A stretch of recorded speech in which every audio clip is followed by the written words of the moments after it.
The great Alexander ரொம்ப சாகிற போகிற நிலைமையில இருக்கும்போது அவங்க பசங்கள்லாம் கூப்பிட்டு அவர் எனக்கு கடைசி ஆசையை நிறைவேற்றுங்க அப்படின்னு சொல்லி 3 விஷயத்த சொன்னாராம்.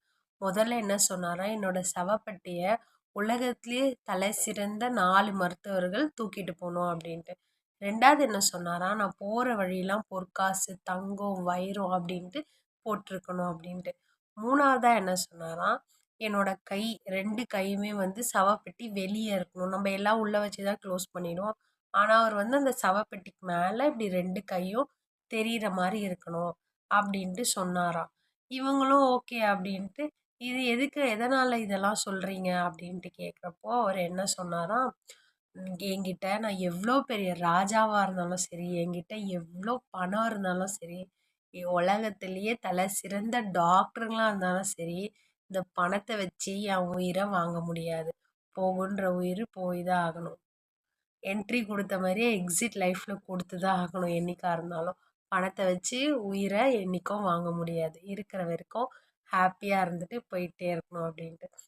ரெண்டாவது, அந்த பொற்காசுகள் அதெல்லாம் போகிற வழியெல்லாம் போட சொன்னார்ல, அது எதுக்காகனா, அவர்கிட்ட எவ்வளோ எவ்வளோ பெரிய வைரம் தங்கம் மதிப்பிட முடியாத சொத்து இருந்தாலும் அவர் போகும்போது ஒன்றுமே எடுத்துகிட்டு போக முடியாது.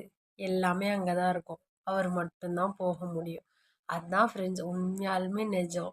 ஸோ நம்ம இப்போ சம்பாதிக்கிற எதாக இருந்தாலும் சரி, காரு வீடு பங்களா எனிதிங், அது வந்து நம்ம எதுவுமே அதை எடுத்துகிட்டு போகிறதில்ல.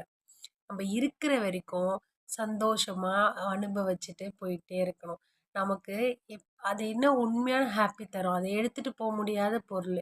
இதே நீங்க வந்து ஜாலியா போய் எங்கனா ஃப்ரெண்ட்ஸ் கூட டைம் ஸ்பெண்ட் பண்ணுங்க. அதை நீங்க ஹாப்பினஸ்ஸை உள்வாங்கி மனசார அதை நேசிச்சுட்டு அதை அனுபவிச்சுட்டு போவீங்க. என்னைக்குமே பொருள் எடுத்துட்டு போக முடியாது. ஆனா அந்த அனுபவம், அந்த எக்ஸ்பீரியன்ஸ் உங்க கூடயே எடுத்துட்டு போலாம். யாராலயும் அதை வாங்க முடியாது. 3வது, சவப்பெட்டிக்கு மேல அந்த கை வைக்க சொன்னார்ல, அது எதுக்குன்னா, அவர் வரும்போதும் வெறும் கையோட தான் வந்தாரு. போகும்போதும் வெறும் கையோட தான் போறாரு. ஸோ, நம்ம வரும்போதும் ஒண்ணும் இல்லாம தான் இந்த உலகத்துக்கு வந்தோம். Not even dress. போம்போதும் அதே மாரி தான் போவோம்.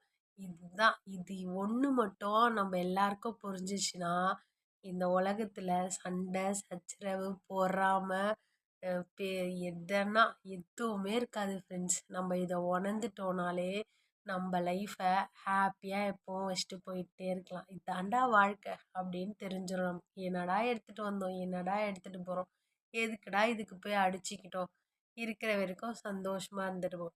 வாழ்க்கை அனுபவிக்கிறதுக்கு மட்டும் தான் கடவுள் கொடுத்தாரு. நம்ம அதெல்லாம் விட்டுட்டு மீதி எல்லாம் தெளிவாக பண்ணுறோம். ஒரு ஒரு நிமிஷமும் ஒரு ஒரு நாளும் இன்னைக்கு நான் பேசுகிற போயிடுச்சா திருப்பி வராது இந்த நிமிஷம். அதை அனுபவிங்க, உங்களுக்கு பிடிச்சதை செய்யுங்க.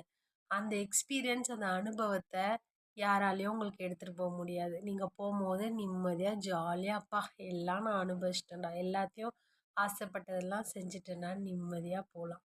ஸோ நம்ம அலெக்சாண்டர் சொன்ன இந்த 3 விஷயம் கடைசி ஆசை உங்களுக்கு பிடிச்சிருந்தா லைக் பண்ணி ஷேர் பண்ணி சப்ஸ்கிரைப் பண்ணிக்கோங்க. எப்பவும் ஹாப்பியாக இருக்கு. பாய்.